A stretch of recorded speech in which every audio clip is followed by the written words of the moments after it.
Hello guys! Welcome back to my channel. Sa video na ito is tuturuan ko kayo kung paano maglagay ng name with signature sa inyong 2x2 ID picture. So, let's start. Ang unang gagawin natin ay dapat meron na tayong nakareading handwritten ng ating name with signature. At ang susunod natin gagawin ay pumunta tayo sa cam scanner. Then, pumunta tayo dito sa camera. Select elbow.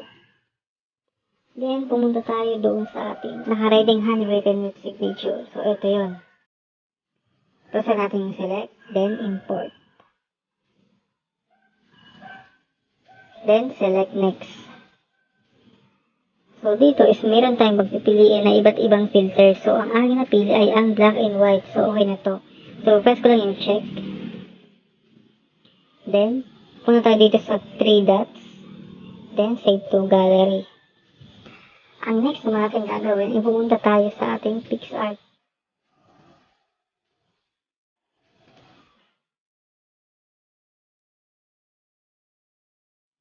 Select plus sign. Then, select all photos. Then, dito is pipili lang tayo ng ating paglalagyan ng ating name with signature. So, ito yung napili ko. Then, pumunta tayo sa draw. Choose color. Select white. Press check. Then, dito naman tayo pumunta sa shape. Select square. Then, choose lang natin itong fill. Then, press OK. Then, i-edit natin. Lagyan lang natin siya ng white dito sa baba. So, edit lang natin.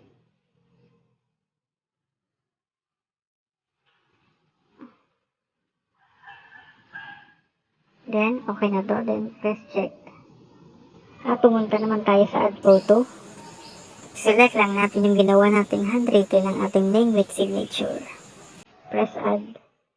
Then, ilalagay lang natin to dito sa ating ginawang ilagyan ng ating name with signature. Papalaki lang natin. Siguraduhin nyo lang guys na sakto lang dito sa lalagyanan ang ilalagay nyong name with signature. Walang labis, walang kulang dapat.